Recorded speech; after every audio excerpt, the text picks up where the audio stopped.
तो चलिए, good morning. कैसे हैं आप लोग?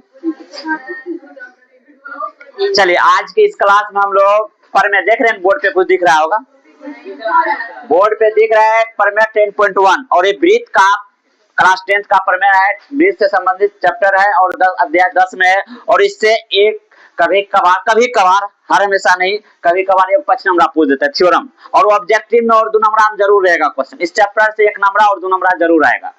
कभी कभार 5 नंबर भी पूछ देता है, इसीलिए इस थ्योरम को हम लोग प्रूफ करते हैं। थ्योरम क्या कह रहा है वृत्त के किसी बिंदु पर स्पर्श रेखा स्पर्श बिंदु से जाने वाली त्रिज्या पर लंब होती है। समझ में आया? सबसे पहले क्या खींचना है? एक वृत्त खींचेंगे।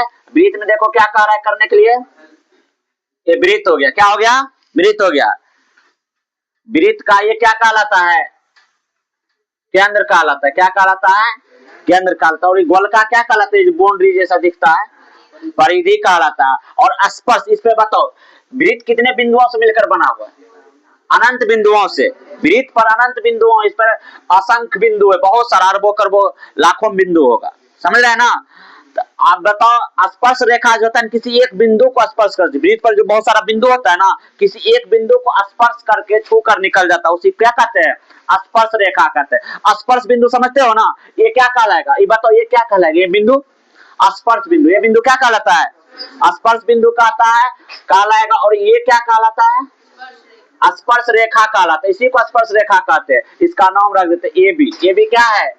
स्पर्श रेखा। ए बी क्या है? स्पर्श रेखा। और ये ओ केंद्र वाले एक वृत्त है। ओ केंद्र वाले क्या है? वृत्त है। और यहाँ से त्रिज्या सवाल कर रहा है, स्पर्श रेखा जो है ना, त्रिज्या पर लंब होती है, ये साबित करना है। स्पर्श रेखा क्या है? त्रिज्या। ये त्रिज्या है। ये क्या है? त्रिज्या है। तेरा थोड़ा हो गया एकदम। लंब क्या होता है? लंब तिरछी रेखा होती है, सीधी रेखा होती है। एकदम लंब जो होता है ना, सीधी रेखा होता है। एकदम सीधा जो रहता है ना, वही लंब कहलाता है। और लंब जो होता है ना, वो सबसे छोटी भुजा भी होती है, जैसे भी कुछ समझाते हैं। ये हमें साबित करना है क्या लंब है। ये दिख रहा है ना, इसका नाम कुछ रख देते, इस बिंदु का नाम रख देते हैं हम पी। हमें क्या साबित करना है? ए पी जो है ना, ए बी पर क्या है? लंब है। यहाँ पर 90 डिग्री हमें साबित करना। क्या करना है? 90 डिग्री। और लंब जो रेखा होती है ना, वो लंब रेखा जो होता है ना, एकदम सबसे छोटा होता है। जैसे ये, अभी अगर हम यहाँ पर लंब डालेंगे तो क्या होगा? इसे एकदम सीधा होगा, मेरे सर के ऊपर से होगा, वो लंब कहलाएगा। अगर तिरछा ऐसे करके रेखा देंगे, अगर मान लो हम इसका भी हाइट मापेंगे, ऐसे सीधा मापेंगे और डिस्टेंस होगा, थोड़ा तिरछा मापेंगे, कौन छोटा होगा? तिरछा वाला के सीधा वाला? सीधा वाला जो हाइट होता है ना, वो छोटा होता है। जैसे दीवार है, एकदम 90 डिग्री पर है, ये जाएगा तो क्या होगा? ये छोटा होगा। अगर इसके अपेक्षा थोड़ा तिरछा कर देंगे ना, मान लो ऐसे कर मापेंगे, यहाँ से मान लो वो पाया दिख रहा है ना, वो पोल दिख रहा है, पोल को यहाँ से दूरी मापेंगे, उसके जड़ से मापेंगे, यहाँ से वो दूरी ज्यादा हो जाएगा, कर्ण बन जाएगा। और कर्ण हम लोग जानते हैं सबसे बड़ी भुजा होती है ना। और जो लंब होता है सबसे छोटा होता है। इसी तरह हम इसको क्या कर देंगे, यहाँ से ये रेखा सबसे छोटा अगर हो जाएगा तो कह देंगे क्या है? लंब है। बस इसी को दिखाना। इसको दिखाने के लिए क्या करते हैं, रचना में हम लोग इसको यहाँ इससे मिला देंगे, ऐसे कर कुछ मिला देते, ऐसे कर हम मिला देते, कहीं इधर थोड़ा सा इतना ऐसे कर कुछ मिला देते, ये कर। यहाँ इसको हम कुछ मान लेते, इसको हम क्यों मान लेते हैं समझो। अब सबसे पहले लिखेंगे दिया हुआ। सुनीश खड़ा हो, क्या दिया हुआ बोलो तो? सवाल में क्या दिया है? क्या दिया है? ओ केंद्र वाले एक वृत्त है। ओ केंद्र वाले क्या है? यहाँ लिखेंगे ओ केंद्र वाले एक वृत्त है। क्या है? एक वृत्त है। ओ केंद्र वाले क्या है रे? एक वृत्त है। ठीक। अब इसमें और भी दिया है, इसमें स्पर्श रेखा दिया। स्पर्श रेखा का नाम क्या है? A B. ए बी एक स्पर्श रेखा। ए बी क्या है? एक स्पर्श रेखा है। रेखा है जिसका एक बिंदु क्या है? पी है। जिसका एक बिंदु क्या है? पी है। कोई दिक्कत यहां तक? एक स्पर्श रेखा, ये भी क्या है? एक स्पर्श रेखा जिसका एक बिंदु क्या है? पी है। अब हमें क्या साबित करना है? हमें इसमें जो है ना साबित क्या करना है वो देखते हैं। हमें साबित क्या करना है, सिद्ध क्या करना है? बताओ, सिद्ध क्या करना है? सिद्ध करना है ओपी लंब किस पे है? ए बी पर। ओपी लंब क्या है? ओपी लंब हमें सिद्ध करना ए बी। ओपी लंब क्या सिद्ध करना है, ए बी। ओपी जो है ना ए बी पर लंब है, इसे हमें क्या करना है, साबित करना है। सिद्ध करने के लिए इसमें रचना करना पड़ेगा। क्या करना पड़ेगा, रचना। रचना में क्या करेंगे, ध्यान से देखो, रचना में ओ से क्यू को मिलाएं। ओ से क्या किया है, क्यू को मिलाएं। बस इतने को लिखना है। ये अपना मन देखो, इसका चर्चा नहीं किया कहीं क्वेश्चन में। ये जो हम लोग ओ से क्यू को मिलाएं, इसका चर्चा नहीं किया, सिर्फ ये त्रिज्या की चर्चा किया और ये भी स्पर्श रेखा त्रिज्या क्या। और इसमें लिख सकता है एक बिंदु, त्रिज्या क्या है, इसका त्रिज्या का नाम क्या है, त्रिज्या क्या है, ओपी है। त्रिज्या क्या है, ओपी है। और यहाँ पर भी कुछ मान लो, इसको भी कुछ मान लेते, इसको टी मान लेते हैं, ओटी भी है। रचना में क्या किया, ओ से क्यू को मिलाया, क्यू को मिलाया।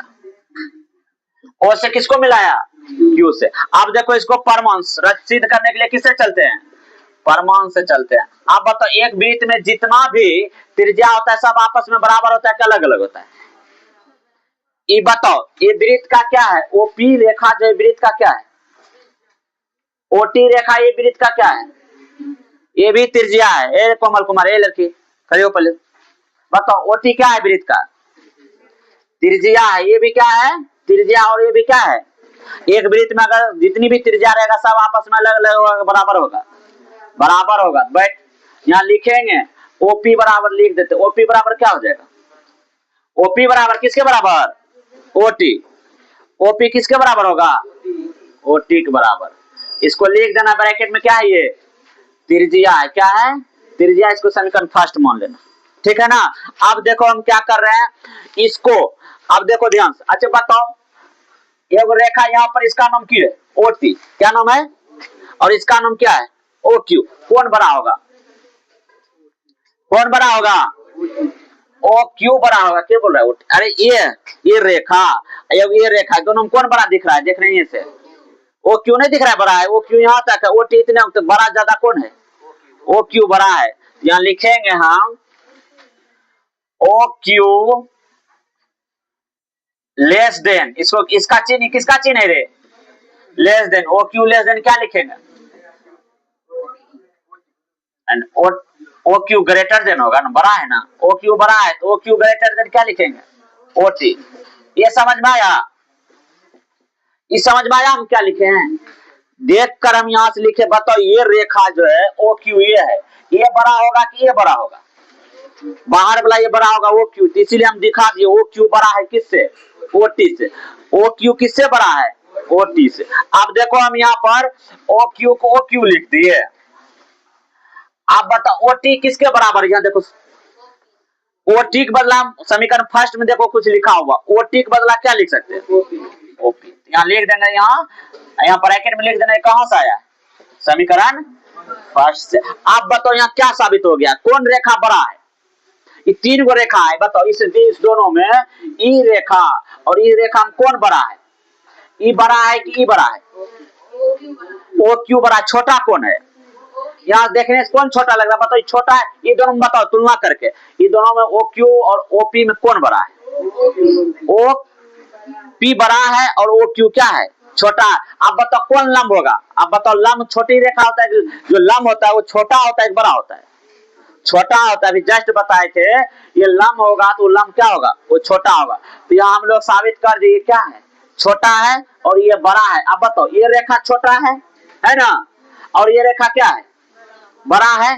तो अब बताओ छोटका रेखा लंब होता है कि बड़का रेखा लंब होता है, छोटा। जो लंब होता है वो अपने आप में छोटा होता है। ये दोनों बताओ, ये दोनों ये रेखा और ये रेखा कौन छोटा है, इन छोटा है, इसका मतलब ये लंब है, इसका मतलब ये क्या है, लंब है। बस इतने भाषा लिख देना है। अतः लिख देना, अतः लिख देना ओपी लंब ए बी है, साबित हुआ। बस इतने को लिखना, समझना है, भाषा है इसमें, इसको ज्यादा कुछ और प्रूफ नहीं करना है, साबित हुआ। सेव कर दो, नहीं रे।